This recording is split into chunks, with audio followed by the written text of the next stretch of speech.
Le ministère de la Construction, du Logement et de l'Urbanisme présente les 13 minutes du MCLU.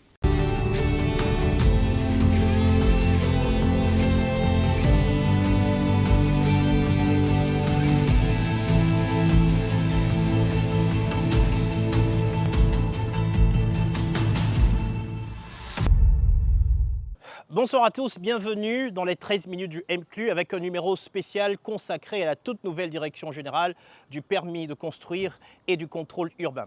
Depuis le 9 avril 2025, un décret présidentiel est venu poser les jalons d'une transformation pour le moins ambitieuse. Le guichet unique du permis de construire, connu sous le nom GUPC, devient officiellement guichet unique du permis de construire et du contrôle urbain, le GUPC-CU. Un changement de nom, oui, mais derrière ce changement de nom, c'est une toute nouvelle vision qui s'installe. Un guichet unique repensé pour être plus intégré, plus performant, doté de nouvelles missions, notamment en matière de contrôle urbain.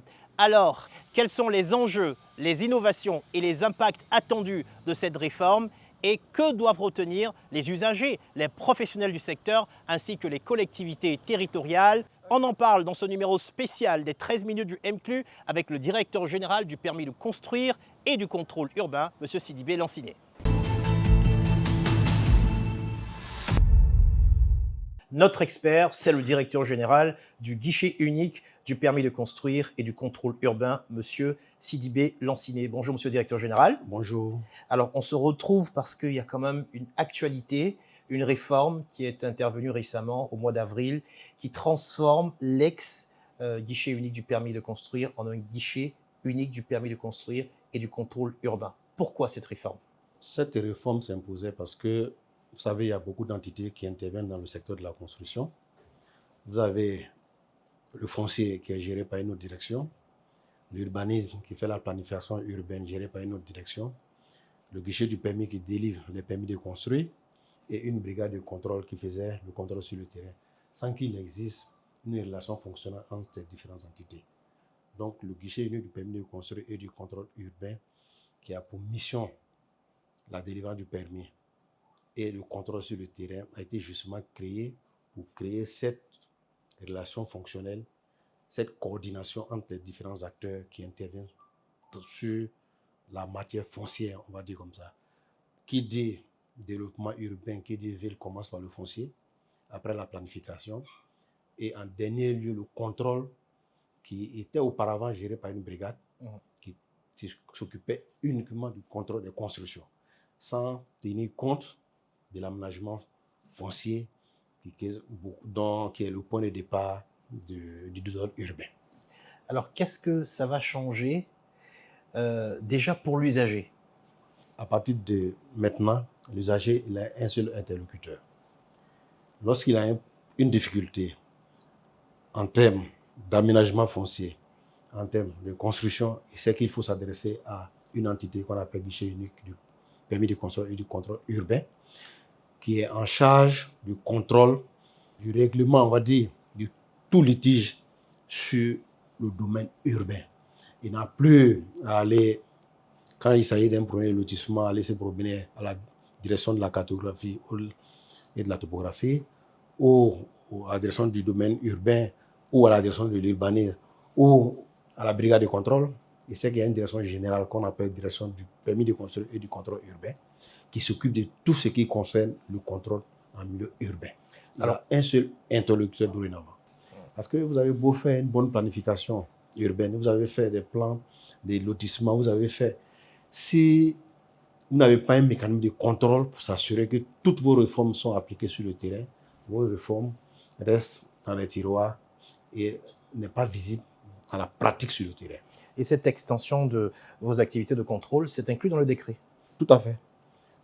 La mission qui est confiée à travers le décret, c'est le contrôle des lotissements, le contrôle des opérations immobilières, la répression de tout ce qui est désordre urbain dorénavant. Oui. Alors, quand on parle de lotissement, on n'est plus tellement à Abidjan. Parce que la plupart des terrains en dehors du Grand Abidjan où ça continue peut-être, mais c'est peut-être maintenant de plus en plus à l'intérieur du pays. Comment vous vous organisez désormais pour être beaucoup plus présent sur l'ensemble du territoire ? C'est ça justement l'innovation majeure de cette réforme. Parce qu'auparavant, vous avez une brigade, vous avez une direction du permis, tous basés dans le district d'Abidjan.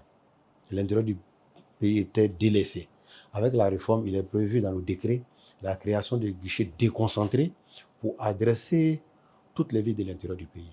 Parce qu'on ne veut pas attendre que le désordre s'installe à l'intérieur et venir en pompier. Il était donc bon qu'on mette en place justement ces guichets déconcentrés pour adresser la problématique de l'urbanisation qui est galopante également à l'intérieur du pays. Donc, des guichets déconcentrés sont prévus pour l'intérieur du pays. Plus on a du travail, plus il faut digitaliser. Qu'est-ce qui est prévu dans ce sens? Il était prévu un système de gestion du permis de construire qui était électronique et un système de contrôle des constructions qui était électronique également. Mais les deux systèmes n'étaient pas prévus pour communiquer. Mais avec la réforme du guichet du permis qui centralise, qui coordonne l'activité de ces deux activités, évidemment, ces deux réformes vont devenir une seule réforme qui prendra en compte la dérivante du permis de construire à travers un applicatif et le contrôle des constructions à travers l'autre applicatif qui permet la communication entre les deux entités. La réforme numérique est prévue, contrôle électronique et délivrance du permis de construire. Alors, qu'est-ce qui est prévu pour la digitalisation du contrôle? Parce que c'est quand même plusieurs personnes physiques qui vont sur les terrains pour faire ces contrôles-là.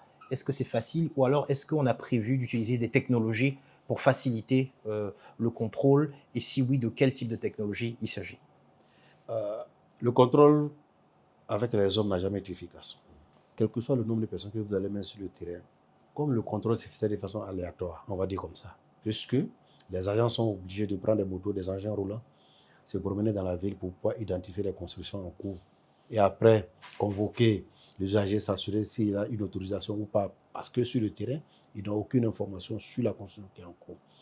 Avec la réforme du contrôle électronique des constructions, à travers des images satellitaires et des drones, avec un traitement par IA, les agents seront orientés directement sur une construction qui est en cours avec l'information précise qui dira cette construction qui est en cours n'est pas autorisée puisqu'il y a une communication entre les informations venant traitées par image satellitaire et la base du permis de construire qui existe. Donc, ce sera beaucoup plus efficace sur le terrain que de compter sur un contrôle humain, aléatoire, corruptible. Très intéressant.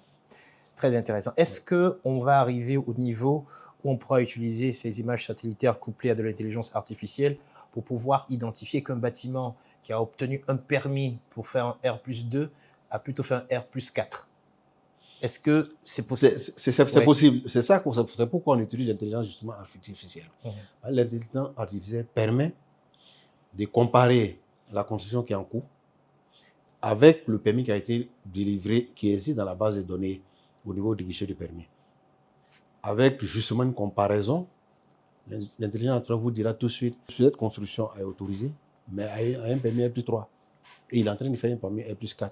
Et même calculer l'amende applicable à cette construction. Wow, on l'a déjà expérimenté. Ouais. Qu'est-ce qui va changer dans l'administration des sanctions? Auparavant, l'application des sanctions était compliquée pour la simple raison qu'on n'avait pas la force publique. Avec la réforme du guichet du permis de contrôle urbain, il est créé de façon express une brigade de répression avec des missions renforcées et élargies. Et cette brigade est constituée de gendarmes et de policiers qui ont uniquement pour rôle que la répression, que l'application des sanctions qui ont été prises. Donc, je pense qu'avec cette brigade, l'application des sanctions devient aisée et on sera beaucoup plus efficace sur le terrain. Mais on est déjà allé, nous, sur le terrain. On avait aussi des policiers, on avait également des gendarmes avec nous. Qu'est-ce qui change? C'est la mission qui change. Ces policiers, c'était des policiers qui étaient juste détachés pour accompagner les agents du ministère de la Construction. Maintenant, avec la réforme, leur mission de faire la répression sur le terrain. C'est une brigade qui est créée pour ça, pas juste pour accompagner. Donc la mission change et les moyens mis à leur disposition changent, puisqu'il est prévu de mettre à disposition suffisamment de moyens en termes de matériel roulant, en termes de personnel également. Est-ce qu'avec cette réorganisation, le ministère a envie d'accélérer les sanctions? Quand on parle de loi, on parle de sanctions. Si vous prenez une loi où vous avez fait de beaux tests, si vous n'avez pas de moyens de répression par derrière, vos lois restent dans le tiroir. Beaucoup de sensibilisations ont été faites. Nous allons continuer à faire de la sensibilisation, mais il est temps qu'on passe à la phase répressive.